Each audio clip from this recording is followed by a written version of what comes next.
Pada kesempatan kali ini, saya akan menjelaskan terkait permasalahan manajemen pendidikan di Indonesia. Perlu kita ketahui bersama, berbicara tentang manajemen pendidikan di Indonesia ini sangat kompleks masalahnya, karena banyak aspek yang beberapa hal sudah sangat salah dalam manajemen pendidikan di Indonesia itu sendiri. Namun, hal itu masih saja dibiarkan dan belum bisa terselesaikan sampai dengan saat ini. Pergantian Menteri Pendidikan yang tergolong sering berdampak dengan pergantian kebijakan tentang pendidikan pun belum bisa menyelesaikan permasalahan manajemen pendidikan itu sendiri. Permasalahan tersebut diantaranya adalah sebagai berikut.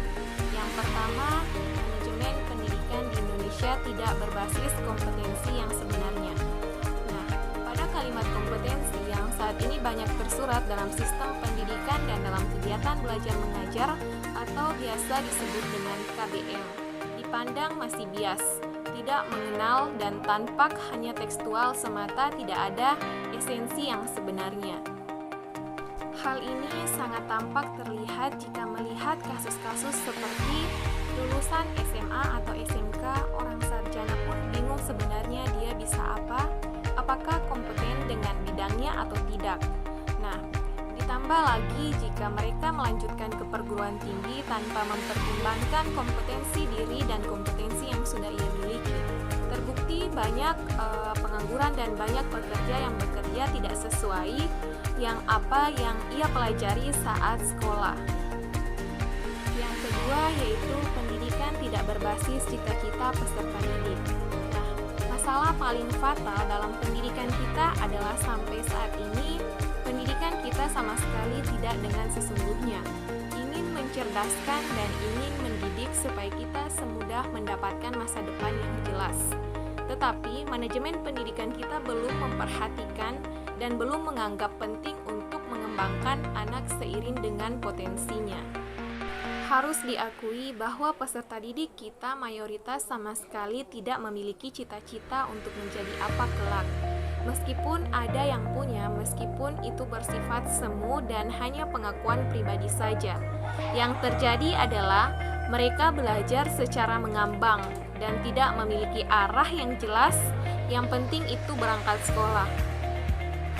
Satu hal lagi yang lebih penting adalah manajemen pendidikan kita tidak mengarahkan anak untuk mewujudkan cita-citanya. Namun bagaimana anak supaya bisa menghafal semua materi pelajaran tanpa terkecuali. Dan tentunya hal ini membuat peserta didik menjadi tidak fokus pada pelajaran yang diminati dan disukai. Nah, pada para peserta didik dituntut untuk harus pintar dan bisa dalam semua mata pelajaran. Yang ketiga yaitu sistem pendidikan tidak berbasis potensi. Dalam artian manajemen pendidikan di Indonesia memaksakan anak untuk menguasai semua materi yang ada dan tidak pernah mempertimbangkan apakah materi tersebut sesuai dengan potensinya atau tidak. Sehingganya yang terjadi adalah peserta didik hanya dijadikan sebagai objek penderita sebagai robot. Akibatnya para peserta didik berkembang bukan berdasarkan potensinya, melainkan karena keterpaksaan. Misalnya, ada seorang yang mahir dalam bidang bahasa, tapi tidak dengan matematika. Nah, siswa itu dituntut untuk bisa dan mampu untuk itu. Seringkali para pendidik dan orang tua memaksakan kehendak tanpa pernah memperhatikan minat dan bakatnya, sehingganya membuat seorang peserta didik kurang nyaman dalam menuntut ilmu.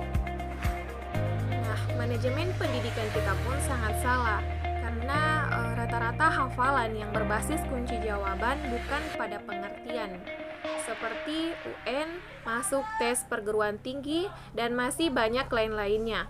Semua berbasis hafalan, sampai tingkat mahasiswa pun mereka dituntut hafal rumus, ilmu pasti, dan ilmu hitung lainnya. Bukan diarahkan untuk memahami bagaimana ia menggunakan rumus-rumus tersebut. Permasalahan yang keempat yaitu paradigma siswa memandang hanya untuk mendapatkan sebuah ijazah. Nah, para peserta didik menganggap bahwa sekolah hanyalah lembaga resmi untuk bisa mendapatkan ijazah. Tentunya anggapan tersebut masih sangat melekat kebanyakan peserta didik.